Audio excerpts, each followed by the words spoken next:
Kia ora, New Zealand. Welcome to Sweet Chain Live. This is episode 27. And for the first time, I'm delighted to say, welcome to my co-host, Brady Kuech.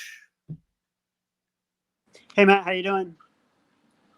Hey, so you're coming to us live tonight from the Wild Kiwi, which is a distillery up in Upper Hutt, correct? Yep. Yeah. In so I'm Brewtown. here in Brewtown. They've been a big supporter of Greater Wellington Disc Golf, whether it's the Middle Earth Open or, like there's a putting competition tonight in concert with Disc Shop. So, I'm here live on location. Unfortunately, it's a little bit too loud. It's a little bit ruckus inside the distillery itself. I've stepped outside so that I can hear everybody. Good stuff. Well, we appreciate you coming and joining and hosting the show from whilst you're at an event. Also, I'd like to welcome anybody who's listening to this on Spotify. That's right. So this episode and all the future ones, including and last week's, are available on Spotify. So you can listen to it whenever it suits you. So I'll attempt to get the episodes up on a Thursday night shortly after the show. So that means that on your commute to work on a Friday, or maybe you're at the gym on a Friday night. I don't know what you're doing there, but you can consume your podcasts, and hopefully Sweet Chain Live will be one of them. So find that on Spotify or wherever you consume your podcasts from, Google Podcasts and a bunch of other ones. So look out for that. We've got a great show for you tonight. We're going to go through the hot scores very shortly. Then we'll be talking to Tucker Beach champ Levi Stout, which I'm sure you will have seen the scores and what happened last weekend with Levi. He'll be joining us for a bit of a chat, Desert Island Disc Golf. And then we're going to be talking to Brady about course design, which is a subject very close to his heart, I know. Another subject very close to his heart is rules, and he will be sharing one or two unknown rules with Brady as well. Also talk about some upcoming events that are coming up and down the country this weekend and further on. So first up, let's go to hot scores. So starting down south in Invercargill, it's Trent Hogg and Ethan Stout who hit the hottest rounds of Invercargill this week with a 12 under par. Dunedin was dominated by Harry Fraser, who hit 7 down.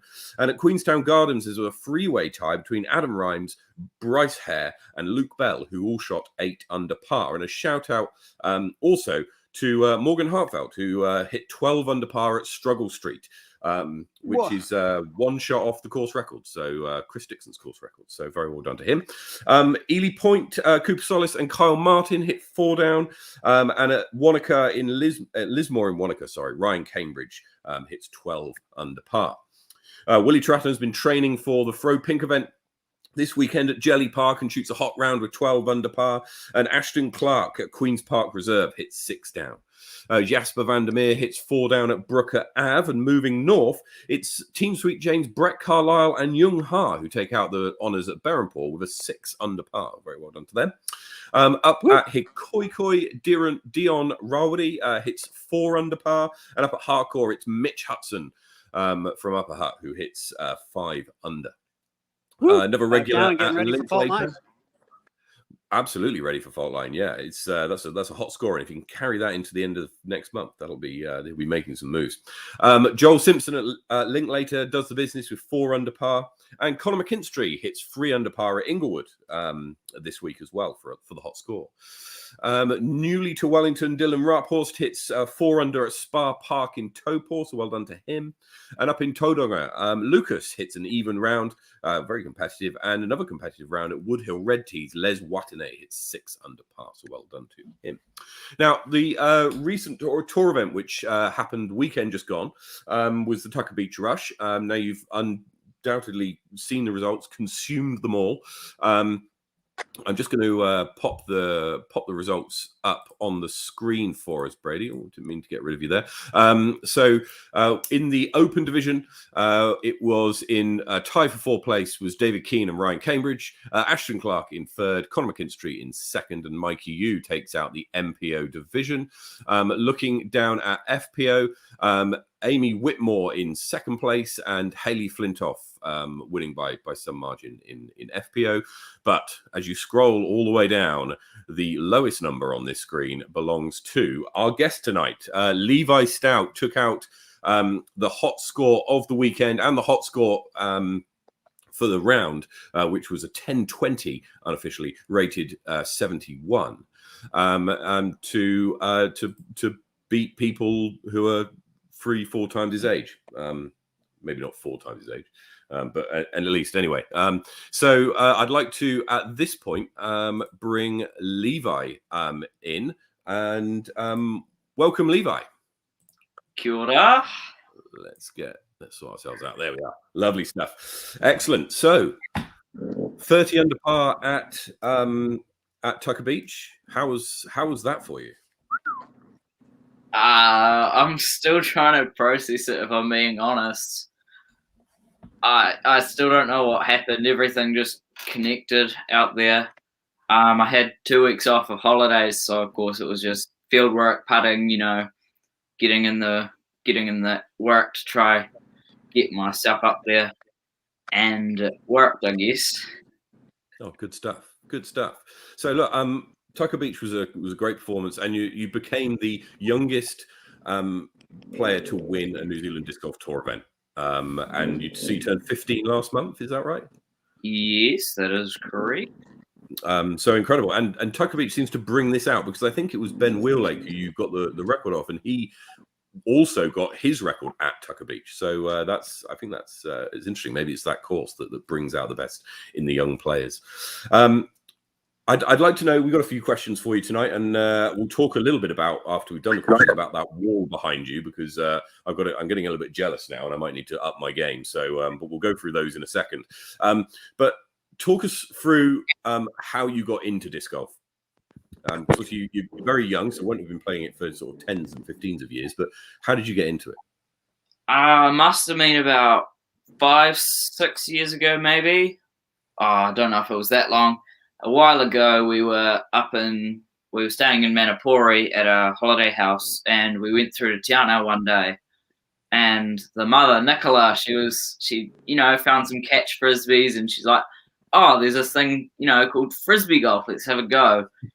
And of course, we headed down to the local course, had 9 holes, and of course, older brother Ethan beat me, and then Dad beat us both. So we're not exactly happy with that. So we had to go out and keep getting at it, try to beat them. So it just became something that we slowly got better at, and then got a starter set and things like that.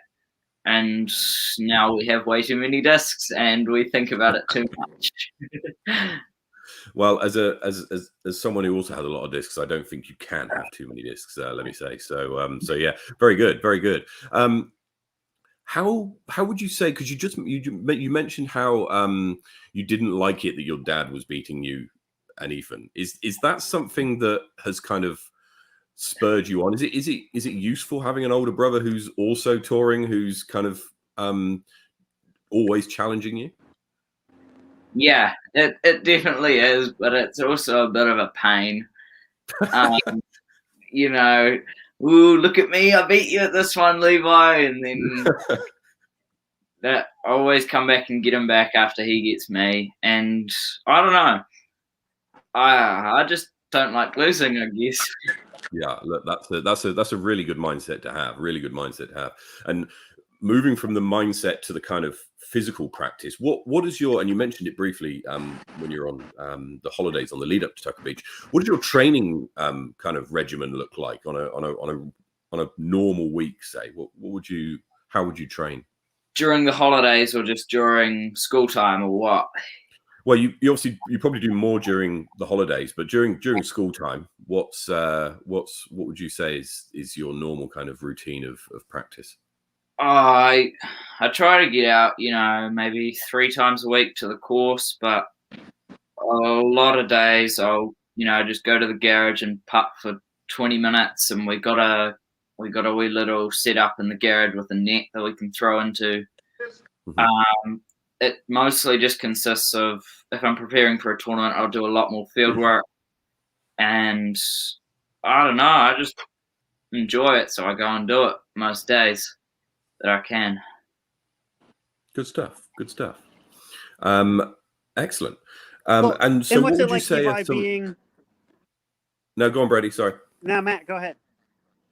What would you say are some of your long-term goals? You've won a tour event now. What's kind of the next step and the future? Next goal would have to be probably in terms of rating. I'm just trying to boost my rating, play better and better. And my goal, I know my brother Ethan's is a bit different. My goal is to be 1,000 rated by the end of next year. Mm-hmm. And I'm currently 974, so it's still a wee way to go. But that's something that I'm striving towards. And of course, the other one is to win all the tournaments I can. But more importantly, I want to try and get a major under my belt on the tour. Yeah, very good, very good, excellent. Sorry, Brady. So what's it like, Levi, being 16 and being on tour? You know, like what's it like competing against people twice your age? It's good. It's quite fun actually. Getting a good and proper ribbing from a few people.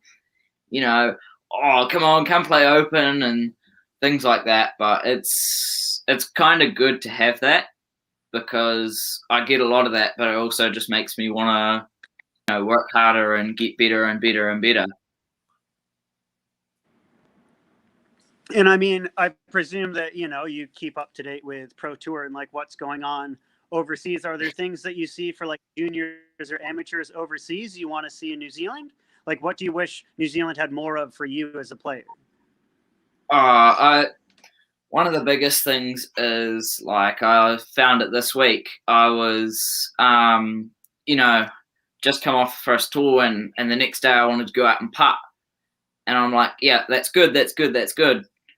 But I don't have anything coming up. Like the next tournament's probably in about 2 months.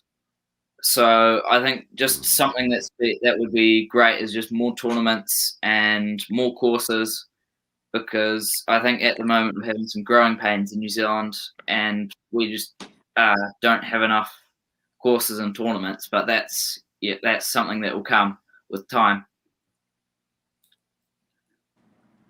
And now to throw you a little bit of curveball, because you talked about courses overseas. So if you were to be a caddy, you don't get to play. You can caddy for anyone you want at any tournament. What player do you choose, and what tournament are you caddying for them?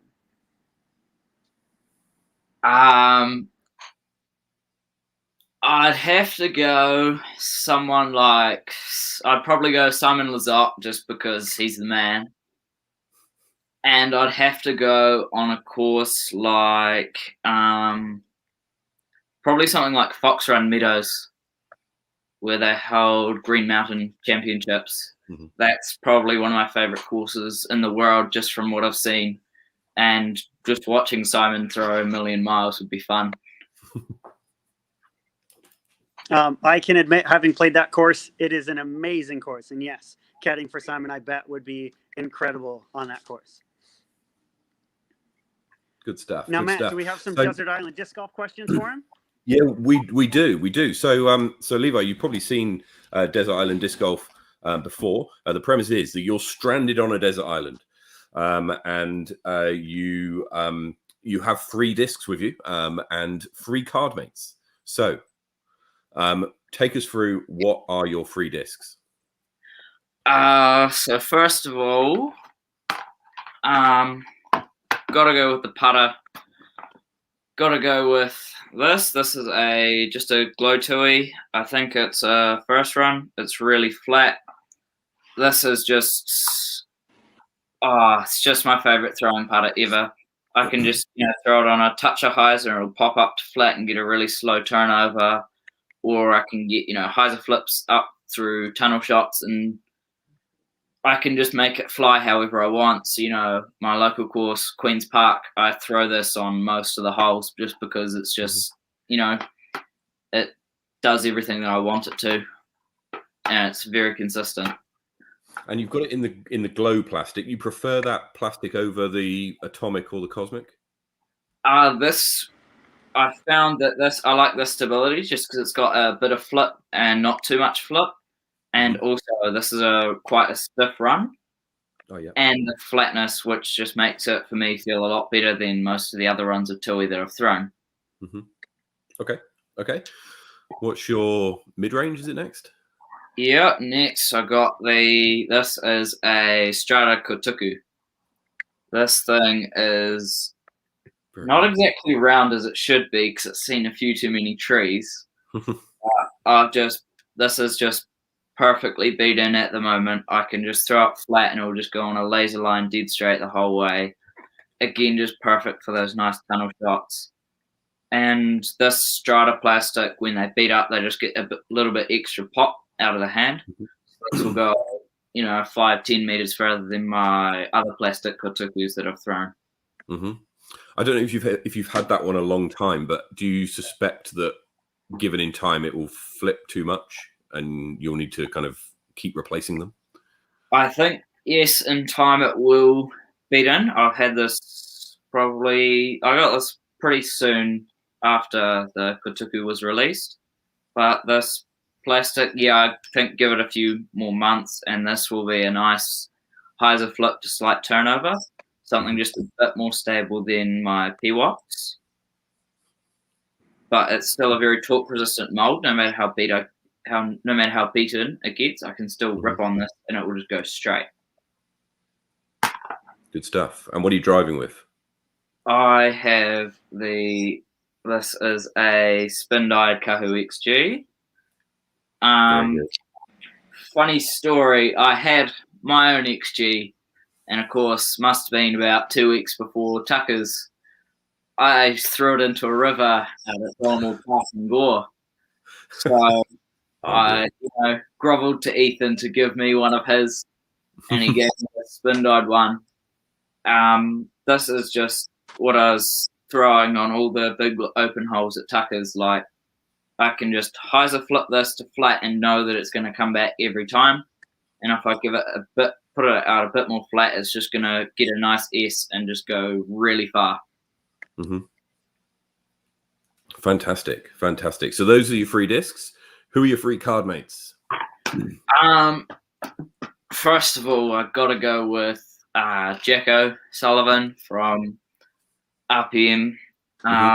Been a fan of Jacko for a while, and I've played with him in a few tournaments. And I just love seeing him play. He putts with toys like me. It would be great to have a round with him. Mm-hmm. And then my second player that I play with, I'm got to go with 5-time Macbeth. Yep. He's just incredible. I just love to play with him. He's one of the best backhand, forehand putters in the world, everything. Mm-hmm. And I think there'll be some great lessons to be learned playing with him just to improve as a player. Oh, totally. And then the last player that I'd take would be Simon Lizotte. Partially because he's a really good player, but partially just because he throws further than everyone else and has crazy trick shots all the time, which I like. Good stuff. And you probably need them on a desert island as well, I can imagine, given the likely course layout. So good stuff. So now we've got our quickfire round now. And after the quickfire round, we'll very quickly come to some of those discs behind you. So the first 9 are the family-friendly beginner 9. Everybody gets the same questions there. And the second 9 is a safari 9. So everybody gets different questions there and take the format of this or that. And it's quick fire. So be as quick as you can answering the questions. Are you ready? Yes. Excellent. What is your name? Levi. Where were you born? Tauranga. Where do you live now? Invercargill. What's your PDGA number? 118179. How many years have you been playing? About 4. Favorite disc? Glow Tui. Favorite course? Tucker's Beach. Favorite MPO player? Paul Macbeth. Favorite FPO player? Kristen Tatar. Superb. Right, here we go. So 9 questions, this or that. Here we are, ready. Question number 1. Fish or chips? Chips. Left hand or right hand? Right hand. Oldest or youngest? Youngest. Shorts and jandals or wet weather gear? Shorts and jandals. Putting or field work? Putting. Tui or Ruru? Tui. Kahu or Kahu XG? XG. Atomic or Cosmic? Cosmic. Feasy or Sullivan? Sullivan. Excellent, lovely. So thank you very much for those. Very good. Got a little bit of insight into you there. Superb. Let's get a little bit more insight. Talk us through some of the discs that are in on the wall behind you there. Can you pick out any highlights for us? Oh, we'll start with this row here. This is probably so anybody listening to this, you may want to switch over to YouTube now to be able to see what's going on. So, first here, this is not actually mine. This is Ethan's. This was sent to Ethan for his 21st just last month. Oh, this month actually. Look at by that. Jacko and Simon from RPM. This has been signed by heaps of the top pros. I think this was signed at Pro Worlds. I believe there's about 16 of these. I've got, quite a few names there, right? You can see Katrina Allen, Eric McCabe, Nico Castro. There's quite a few on there. Good stuff. Good stuff. That's quite special. Next one that we got. This is the CTP disc from the Heislander last year. This, funny story, I was on the second card. It was tea times, and Kyle from Tower Discs had made the CTP hole 1. So as I decided to do, I stepped up to the tee. Quite a few people were watching because I wanted to see a few of the first tees. And I just picked up a Ruru, threw it straight at the pin, and I actually managed to put it like under the basket because it was on the stand. So that's and that was at Nationals as well. So that's been quite a special CTP disc for me. That's great, and the work that Kyle does at Tower Discs, they're some really nice stuff. I've got one of his, and they're lovely. Speaking of which, this is from Kyle, and because of this, I got a CTP at Nationals, and it meant that every Nationals that I've attended, I won the CTP. So I got this. So I went Heislander 2020. And I got this CTP at Paradise this year. So this is quite a cool disc. You won't be able to see it now, but when you turn the lights off, that moon sort of shines through because it's a glow plate. Good stuff. Oh, that looks lovely. Ideal. What else you got? This one was just a special stamp run that was done quite recently. This was for Ethan's 21st birthday. Very good. One in 2021, so we had a few of these made for him. Then we played a wee little tournament, which was some good fun. So that's not too much going on there. Good stuff.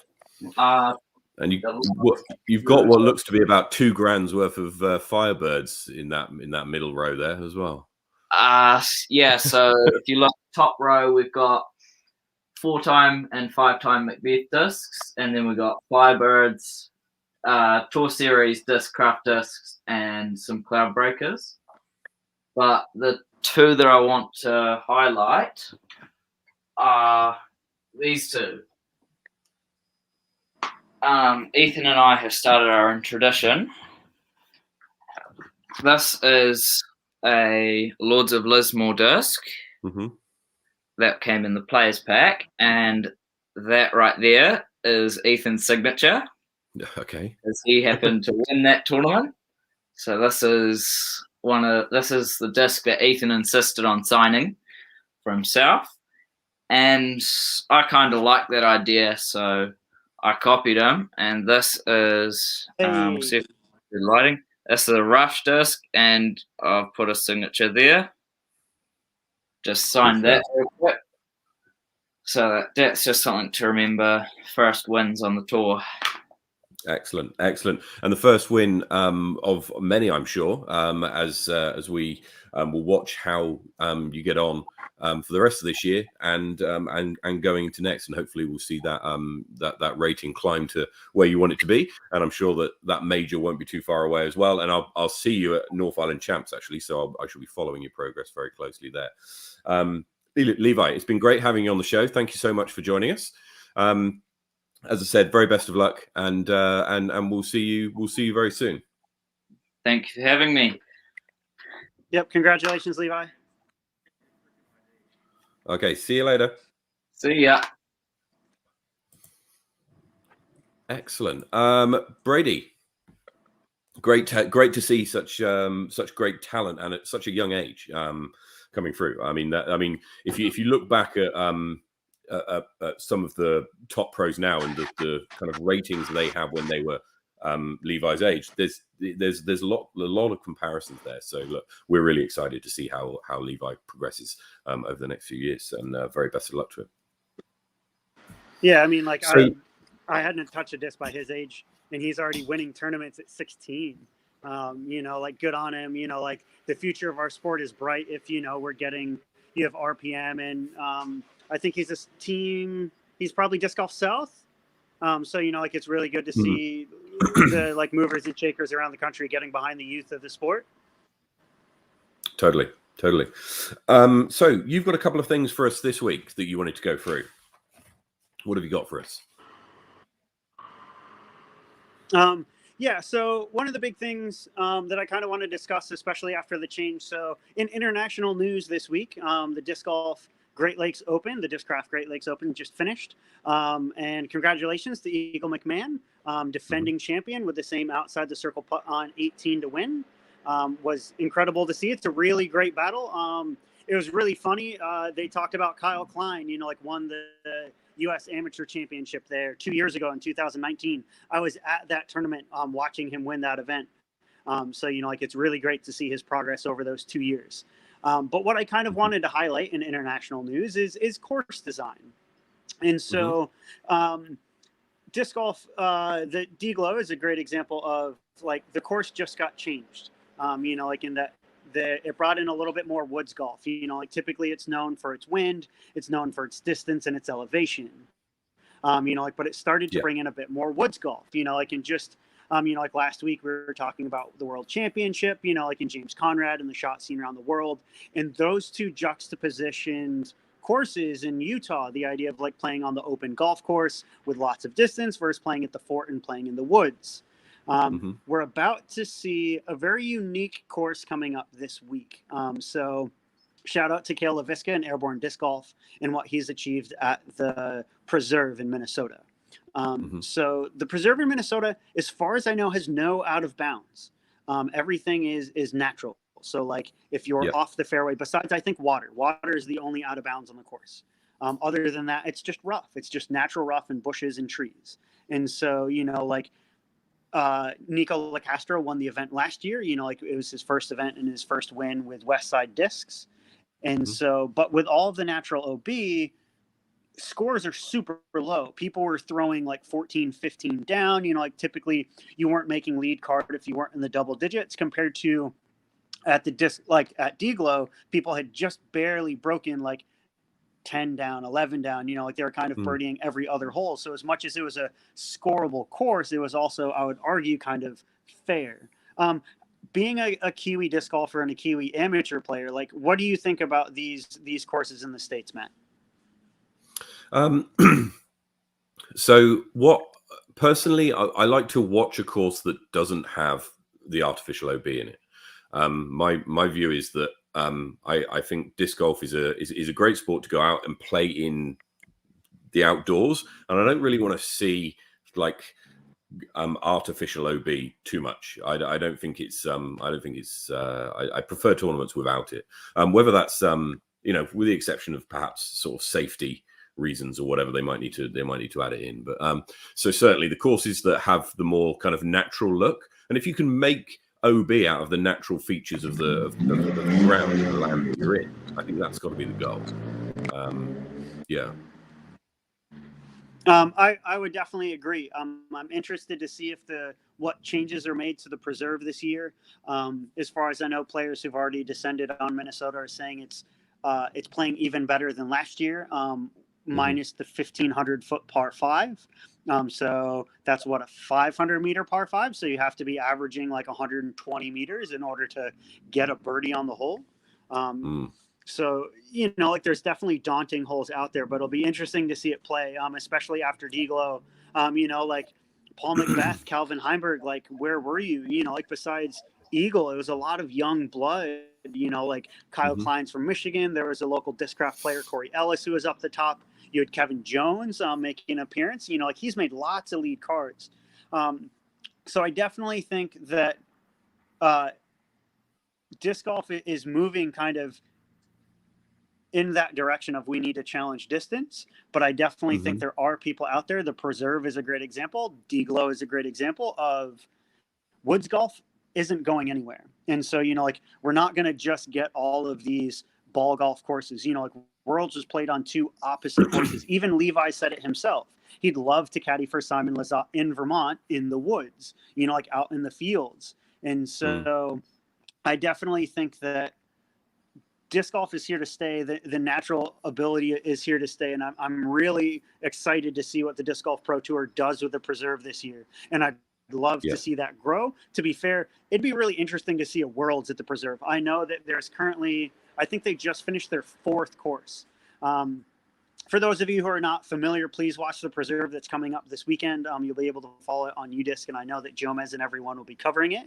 There, like Matt and I have discussed, there's heaps of natural out of bounds. There's not a lot of artificial ones. And from everything I've seen, it must play amazing. It's definitely on my bucket list of courses that I want to go play. I would love on, like one of my next trips to the States to head to Minnesota and to play both the Preserve, and also I know Kale is behind Blue Ribbons Pines, which has been in the top 10 courses in the world for quite some years now. Yeah. So look, I'm forgive me. I'd like to just bring us back to New Zealand for a second, because I haven't played a whole heap of courses or a whole heap of tournaments. You're far more experienced on this, and maybe you've got a better insight. I haven't seen too many tournaments with too much artificial OB. I don't know, the ones I've played in use the natural features well. Personally, I prefer a kind of wooded golf kind of game. I think just because I can't throw very far, so I prefer to play in the woods. And so something like Hardcore Park, where really you don't need to be able to throw very far in order to do well there, but it will still kick your ass if you're not careful. That's the kind of course that I like. What's your experience on the New Zealand tour about artificial OB? Have you come across too much?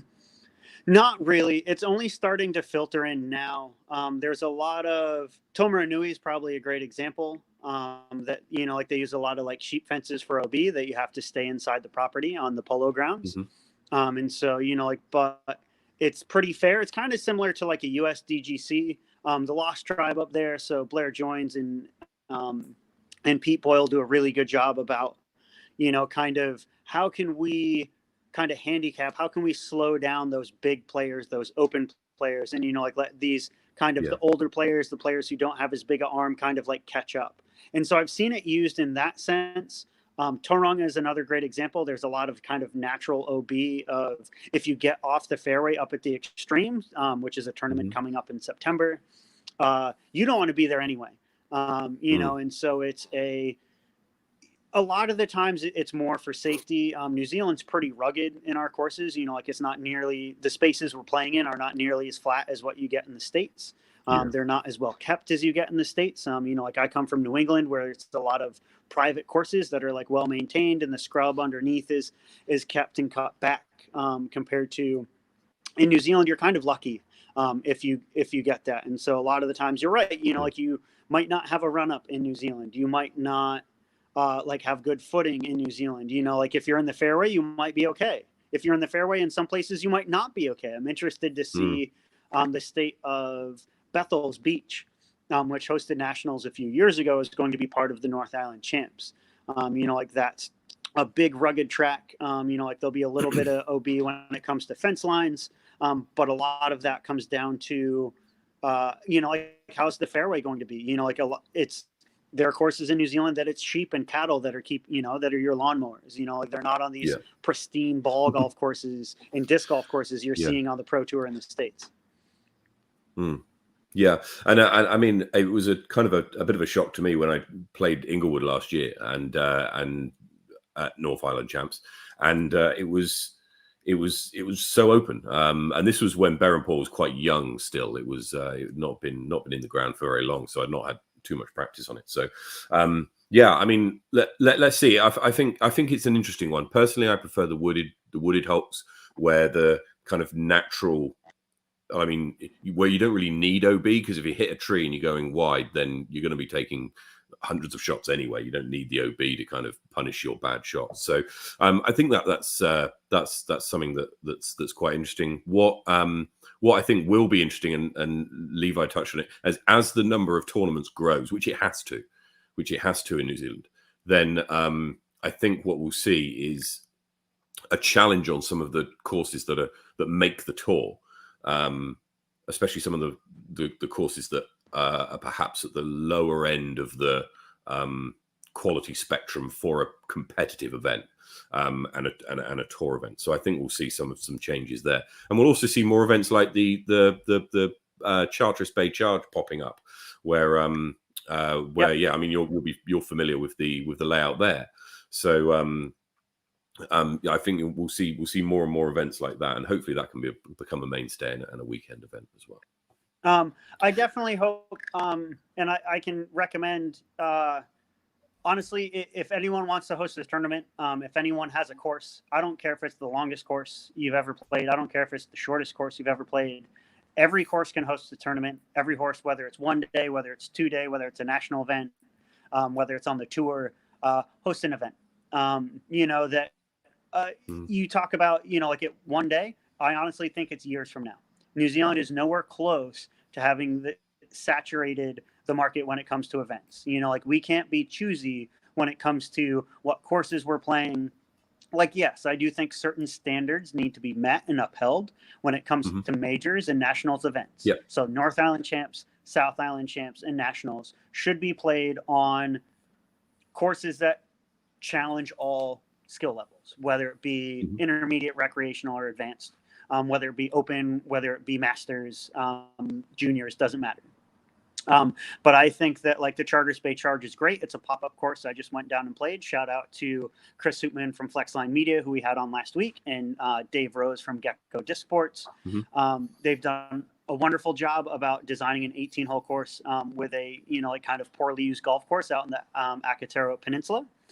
Like host pop-up events. I know Nelson has a three tournament tour coming up in the next couple weeks. So, don't think that, oh, my course is too short, or I don't know what I'm doing. Trust me, I didn't know what I was doing 7 years ago when I started Middle Earth, and now it sold out for the first year ever. You know what I mean? It joined the many tournaments this year on tour that have sold out. So, all tournaments are good. All courses are good. Don't think that I think 1 day events are going to kind of be the next thing that kind of leak into New Zealand that are a lot more popular overseas. Yeah. And there's 1 day events coming up this weekend. We'll talk a little bit more about them shortly, actually, that are a great example of that. Okay, what else have you got? You got a rule highlight this week for us? Yeah, rules highlight. So, one of the other things that I like to do is kind of highlight little known or kind of, I would argue, more misused from what I see in New Zealand these days. So let's talk about the abandoning a shot. So it used to be at any point in time you could rethrow. Now it's what's known as abandoning a throw or abandoning a shot. So say you have a shot that throws out of bounds. Or you throw it way into the rough. So Berrenport is a great example. That you can throw it in the rough and that it's going to take some time to get up and down. You can abandon that throw and rethrow from where you're at for a 1-stroke penalty. It's also good for, say you have a nasty roll away from 3 meters at Berrenport, or a hilly course like the Tauranga Extreme. Take the 1-stroke penalty rather than trying to make the up and down through the woods, or, you're going to take a 1-stroke penalty for having it roll out of bounds in some cases. Kevin Jones is a great example. That happened to him recently at the Portland Open. So the idea of at any point in time, you can abandon a shot, rethrow for a 1-stroke penalty. I do see this misplayed quite a bit. So I would like to say, that if you make a shot and it does roll away or it doesn't land in the ideal spot, don't jump to abandon a throw. A lot of the times you can probably still make an up and down. The idea of it rolls away, you throw it under the basket, you make the putt. That's still the same amount of strokes as if you abandoned a throw and made the putt from where you were or re-threw.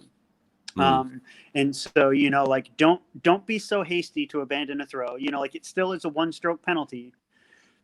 So, make sure that it's worth it. You got to leave. You got to be careful with your mini. Is that right?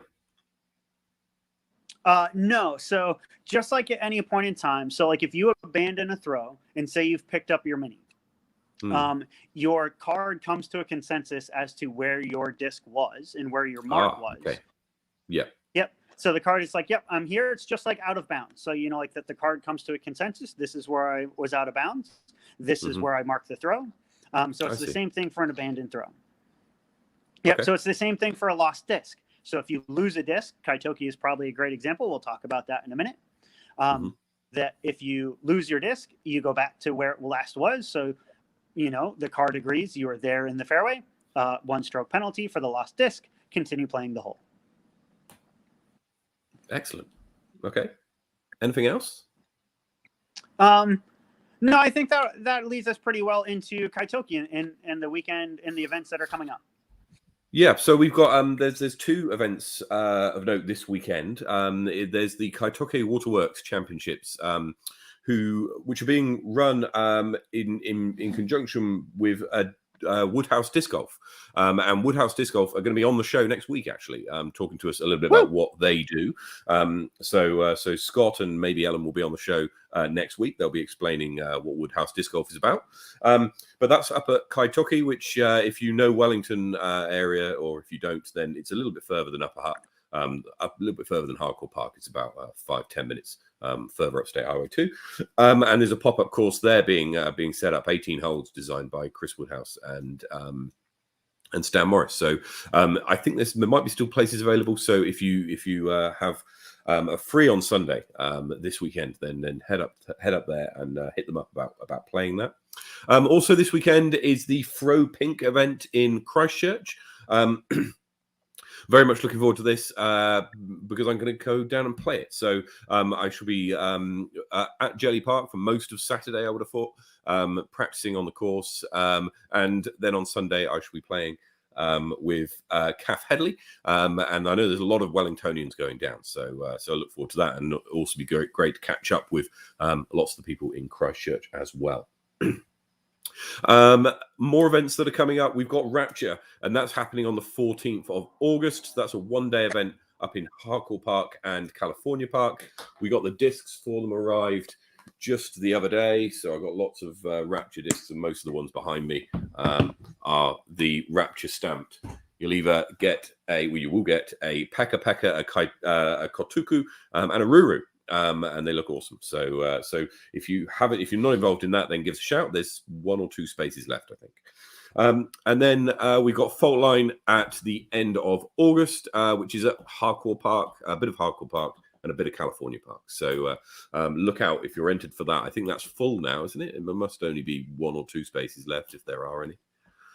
Yeah, feel free to reach out to Jack Mocha and Liz Mocha. They are the tournament directors this year. As far as I know, I touched base with them tonight at the putting competition. Everything is go. So yeah, they're just dotting their I's and crossing their T's. Yeah, they're ready to go for Fault Line and getting the baskets out to California Park this year. Good stuff. And I've heard that it's going to be there's going to be 72 holes, so it's two rounds of 18 on both days, I think, or at least Fault Line and then is notorious for 4 rounds of disc golf. So yes, if you want to get your ass kicked by Harcourt Park, then definitely get involved in there, and we'll look forward to seeing you up there. And then, of course, North Island Champs. I registered this week just gone, on the Sunday just gone. So I shall see you up in Auckland at the end of October if you're playing in that one. And finally, next week we've got, as I mentioned, we've got Woodhouse Disc Golf joining us on the show. Brady will be back, and we'll be talking about our Charteris Bay Charge picks and who we think is going to be doing well out there. We'll be just a week away from that event. So yeah. Lovely stuff. Thank you so much for joining us. Thank you to everybody who's listening to this on Spotify. If you've missed any parts of it, you can head over there and give us a follow to keep up to date with all of the episodes. Brady, thank you so much for joining us tonight. Yep. Thanks for having me, Matt. All good. And stay safe. I shall see you on Saturday if you're down in Christchurch or on Sunday. So I'm very much looking forward to it. See you then. Take care.